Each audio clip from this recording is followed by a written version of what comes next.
안녕하세요. 예수비전성일교회 안희한 목사입니다. 3월 1일을 맞아서 대규모의 집회가 열릴 거라 예상들 했는데 그렇게 되지는 않았죠. 소규모로 여기저기에서 산발적으로 집회가 열렸습니다. 9명 이상 모이지 못하게 한다 해서 기자회견 형태로 9명 정도씩 모여서 진행이 되었었죠. 재미있는 것은요, 진압을 한다고 이 집회를 원천봉쇄시킨다고 경찰들이 동원이 됐는데 7,000명이 넘게 동원이 됐어요. 집회 참가자들보다 경찰들이 압도적으로 많은 거죠. 이 경찰들 그렇게 몰렸으니 전수조사해야 됩니다. 그리고 코로나 확진자 나오면은 책임을 물어야 됩니다. 장담컨대 전수조사 안 할 겁니다. 책임 물지도 않을 거고요. 얼마 전에 백기환 영결식 때 엄청나게 모였잖아요. 1,000명 넘게 모였잖아요. 이때 경찰들이 봉쇄 조치 안 했죠. 오히려 호의를 해줬죠. 이 대한민국이 정상이 아닙니다. 눈 뜨고 제대로 볼 줄 아는 사람이라면 정상으로 볼 수가 없는 거예요. 제가 내보낸 방송 영상 가운데 한 분이 댓글을 달았는데 그 내용이 꽤 길어요. 그런데 굉장히 가슴을 찡하게 하는 내용이라서 제가 소개를 하고 싶었습니다. 프렌드 토토라는 분이 있었어요. 프렌드 토토라는 분. 그대로 읽어드리겠습니다. 오늘은 3.1절 소규모 집회하는 곳에 다녀왔습니다. 그리고 물론 최대한 나름 방역을 지키기 위해 멀리 떨어져서 보고 왔습니다. 단 2시간밖에 안 되는 시간이었고 멀리 떨어져서 기자회견을 하는 분들과 유튜버들이 이야기하는 것을 거리에서 우산을 쓰고 비를 내리는 것을 보기만 하고 자리만 지키다가 왔습니다. 많이 무기력함을 느꼈습니다. 철저한 경찰의 통제에 열심히 일하는 경찰분들을 보며 웃어야 할지 아니면 상부의 명령에 따라 일하는 것이라면 뭐라 해야 할지 모르겠습니다. 다녀와서 작게라도 제가 할 수 있는 일 이렇게 글을 올려봅니다. 한 분이라도 좀 더 아시면 좋을 것 같다는 마음에 저는 용기가 많지 않은 사람입니다. 그래서 부정선거가 있다는 것을 알면서도 앞장서서 싸우지 못합니다. 그리고 혹시나 나섰다가 피해를 입으면 어떻게 하나 그런 생각도 듭니다. 지금도 물론 그 마음이 있고 어려움도 당한 적이 있습니다. 그래서 저는 대단한 사람도 아닌 힘없는 사람이기에 제가 할 수 있는 작은 일 하나하나 해보려 합니다. 부정선거는 정말 잘못된 것이고 그리고 나중에 제가 무언가라도 이렇게 하지 않으면 정말 후회를 할 것 같아서 오늘 집회를 구경하면서 의문을 가졌습니다. 제가 백기환이라는 분을 이렇게 저렇게 평가하고 싶지 않습니다. 제대로 제가 모르기 때문에 그리고 욕하고 싶지 않습니다. 한 사람 한 사람 가치가 있다고 여기기 때문에 다만 제가 알기에 백기환 이번의 영결식의 집회는 몇백 명이 모였는데 경찰이 둘러싸고 뭐라고 하지 않고 플랜카드를 든 인원이 9명 정도 그리고 주변에 모여서서 이런 몇십 명의 사람들 그렇게 대단한 집회도 아니고 나름 방역을 지키기 위해 폭력 집회도 아닌데 정부와 친한 사람들의 집회의 자유는 보장되고 반대되는 사람들의 집회는 방해해도 되나요?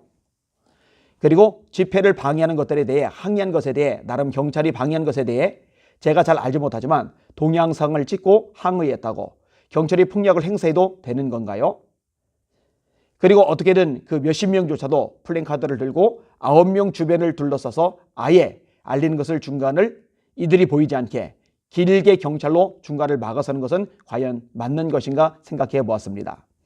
나중에는 이분들이 길거리에 이동하는 길목조차 지나가지 못하도록 아예 통제를 하는 것을 보고 너무한 것이 아닌가 생각했습니다. 집회가 아닌 이동하는 것도 불법인가요? 폭력 집회도 아닌 이 나라의 선거가 잘못되었다고 알리는 것인데 이게 그렇게 잘못인가요? 경찰분께 물어보고 싶어 두 분께 물어봤습니다. 백기환 영결식은 되고 이렇게 부정선거 때문에 비 오는 날 소수 일원이 주장하는 집회는 안 되는 것인가요? 돌아온 답변은 저는 그날 없어서 모른다고 합니다. 2월 19일이면 평일이고 근무일인데 어떻게 된 것일까? 이분들은 영결식에 전부 휴가를 간 것인지 간곡히 부탁드립니다. 혹시나 이 글을 보고 있는 경찰분들이 있다면 이 나라에 분명히 부정선거가 있었고 민주주의가 철저히 파괴되었습니다. 바로잡아야 합니다. 아직까지 법원에서는 재검표 청구가 130건이 제대로 잘 진행이 되지 않고 있습니다. 그래도 잘 듣지 않기는 하지만 언젠가 알겠죠. 자신들과 맞는 집회는 되고 자신들과 맞지 않는 집회를 통제하면 정말 공산주의와 뭐가 다른가 하고 개인적으로 생각해 봅니다. 이제는 알 것 같습니다. 정부 여러분, 여당 정치인 여러분, 코로나 방역이 정말 국민을 위한 것인지 아니면 서민들을 통제하기 위한 수단인지 다시 한번 질문해 봅니다. 아니면 동일한 기준으로 적용해 주십시오. 백신 성분 표기하지 않는 법안, 언론 통제를 위해 언론중재부부터 심사부까지 만든다는 법안 발의, 언제까지 진실을 가리는 것과 통제가 가능하다고 생각합니까? 다만 코로나를 정치에 자신들에 맞게 이용하는 정치인, 정보 고위 여러분, 부정선거를 알고 있고 이 나라를 이렇게 만든 분들, 분명 저는 힘이 없지만 당신들은 언젠가 이렇게 나라를 망친 책임을 지게 될 것입니다. 그리고 더불어민주당 여러분이, 그리고 부정선거를 묵인한 분들 여러분이 우리나라의 민주주의를 망쳤고 이로 인해 많은 힘없는 사람들이 피해를 받고 있음을 꼭 기억해 주십시오.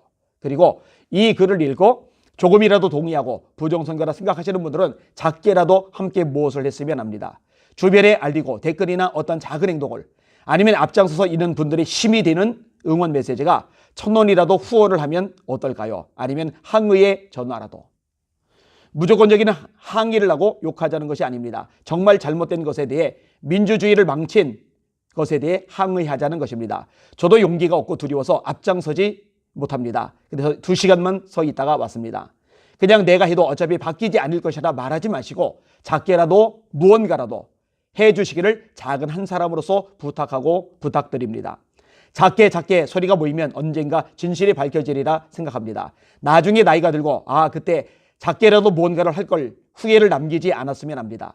이 나라는 민주주의 국가입니다.